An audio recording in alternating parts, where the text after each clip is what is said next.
وہ ہے معرفت جناب زہرا. ہم بی بی کی معرفت کا حق ادا نہیں کر سکتے. ہم نہیں جانتے فاطمہ کون ہے. دیکھیے کون کون سی چیزوں کو ہم نہیں جانتے. قیامت کے احوال کو، اسم اعظم کو، مقام حضرت فاطمہ زہرا کو نہیں جانتے.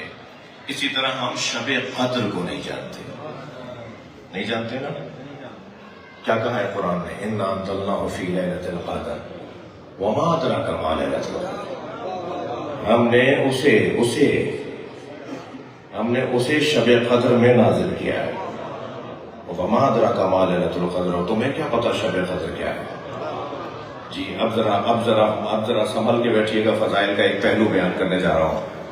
قرآن مجید کے اندر ہے کہ تمہیں کیا پتا شب قدر کیا ہے، اور حدیث مبارکہ میں ہے اللیلۃ فاطمہ والقدر اللہ.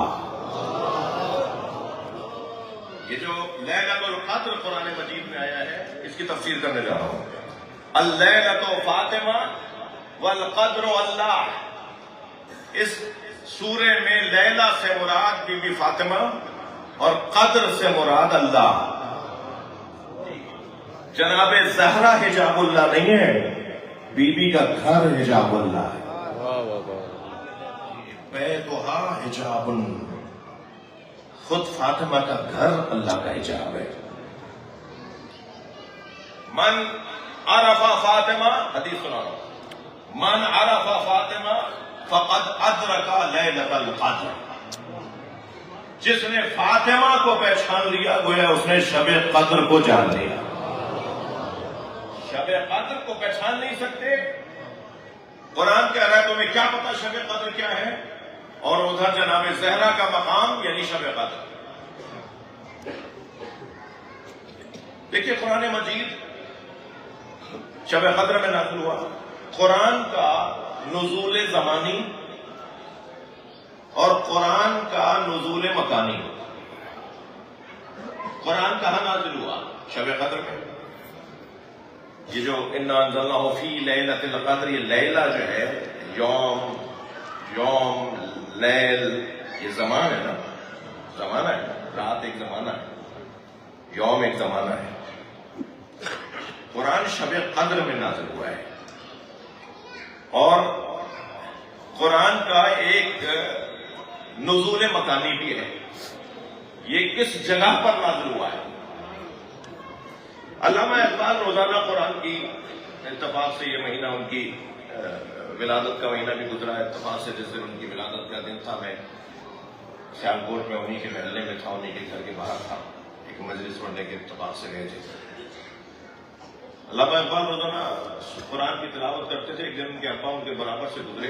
پوچھ لگے بیٹا کیا پڑھ رہے ہو؟ انہوں نے کہا کہ ابا قرآن پڑھ رہا ہوں. کہنے لگے یہ تو سوائے مصطفیٰ سرکار کے کوئی سمجھ نہیں سکتا، سوائے نبی کے کوئی سمجھ نہیں سکتا. تو علامہ اقبال نے کہا پھر کیا مطلب ہے قرآن نہ پڑھوں؟ کہ نہیں پڑھو ضرور، مگر یہ جس قلب میں اترا ہے، جس جگہ اترا ہے اس میں جگہ بناؤ. جس جگہ یہ اترا ہے نا وہاں جگہ بناؤ. کہا بابا قرآن کہاں اترا ہے؟ کہا یہ قلب مصطفیٰ میں اترا ہے. قلب مصطفیٰ میں جگہ بناؤ. جب قلب مصطفیٰ میں جگہ بنا لو گے تو تمہیں قرآن سمجھ میں آنے لگے گا. تو اقبال بھی تو اقبال تھے نا. آگے بڑھ کے پوچھ، اچھا اقبال کا اقبال بھی بلند اسی وجہ سے تھا کہ وہ ان چیزوں سے زیادہ توجہ رکھتے تھے. تو فوراً پوچھ لیا کہ قلب مصطفیٰ میں جگہ کیسے بنے گی؟ کہنے لگے فاطمہ زہرا کو لازمہ، فاطمہ زہرا کو راضی کرو. قرآن کا نزول زمانی بھی جناب زہرا کی ذات، اور قرآن کا نزول مکانی بھی سیدہ کی ذات. دلیل دے دوں؟ سرکار فرماتے ہیں فاطمہ تو ہے قلبی، فاطمہ میرا دل ہے، فاطمہ میرا قلب ہے. توجہ کر رہے ہیں آپ؟ لہذا یہ ذات پروردگار عالم کا ہم پہ احسان ہے کہ ہم جس زمانے میں ہیں، جس امت میں ہیں، اس امت سے سیدہ کا تعلق ہے.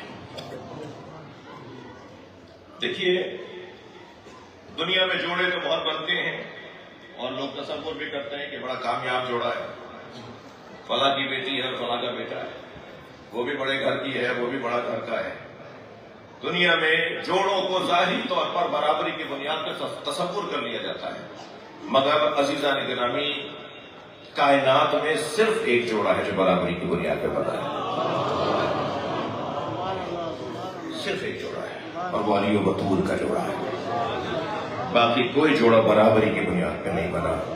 میری نسلیں، آپ کی اور ہماری پوری کائنات سب کچھ قربان ہو جناب خدیجہ کی جوتیوں پر، مگر کیا جناب خدیجہ رسول اللہ کے برابر تھی؟ تو جوڑا برابر کہاں ہے؟ یعنی جب جناب خدیجہ، جن کو یاد کر کر کے سرکار آنکھوں میں آنسو بھر لاتے تھے، جن کی سہیلیوں کو جانور ذبح کر کر کے ان کو رانے بکریوں کی اور جانوروں کی گوشت بھیجتے تھے، یہ کہہ کر کے میری خدیجہ کی روح خوش ہوگی، میں خدیجہ کی سہیلیوں کو گوشت بھیجوں گا، تو جن کو یاد کر کر کے سرکار دو جہاں جب ایک زوجہ نے کہہ دیا یا رسول اللہ نے آپ کو خدیجہ سے زیادہ دی، تو آپ نے فرمایا خبردار کسی زوجہ کو خدیجہ کے ساتھ مقایسہ نہ کرنا، جو خدیجہ میرے نزدیک ہے وہ کسی کا مقام نہیں ہے۔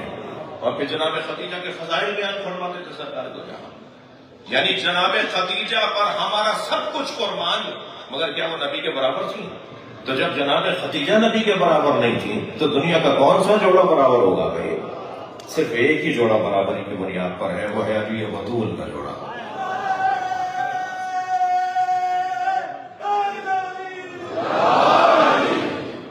بہت شکریہ بھائی، لگ رہا ہے پاکستان سے آئے آپ، ایک صلوات اور پڑھیں محمد۔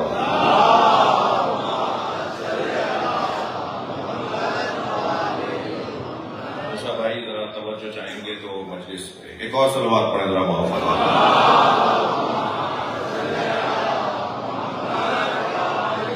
ایک اور بلند صلوات کریں گے۔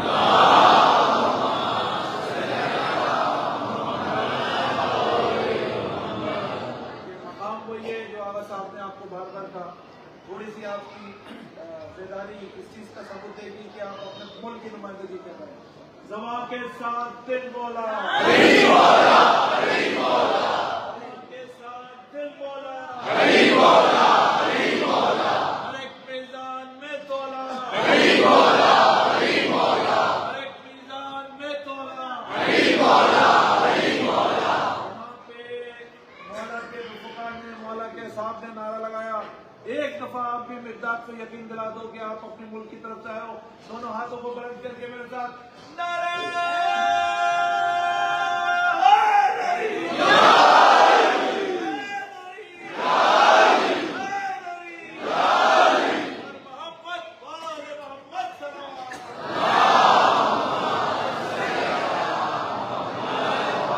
ایک مطلب آپ کے سامنے بیان کرنے کی کوشش کر رہا ہوں، اور وہ مطلب یہ ہے کہ کائنات میں صرف ایک جوڑا ہے جو برابری کی بنیاد پر ہے۔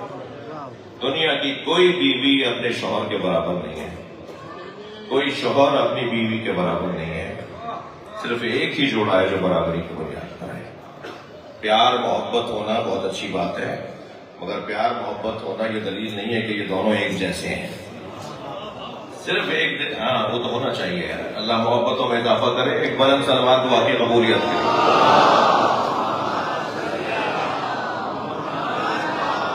مگر یہ دلیل نہیں ہے کہ دونوں برابر ہیں۔ برابری صرف ایک جوڑے میں ہے، وہ ہے جناب زہرا اور مولا علی میں۔ دلیل دوں گا۔ سب سے پہلے دلیل تو ہے حدیث مبارکہ، سنا دوں حدیث؟ یہ حدیث سرکار کی حدیث ہے جسے امام جعفر صادق تک آئمہ نے نقل کیا ہے۔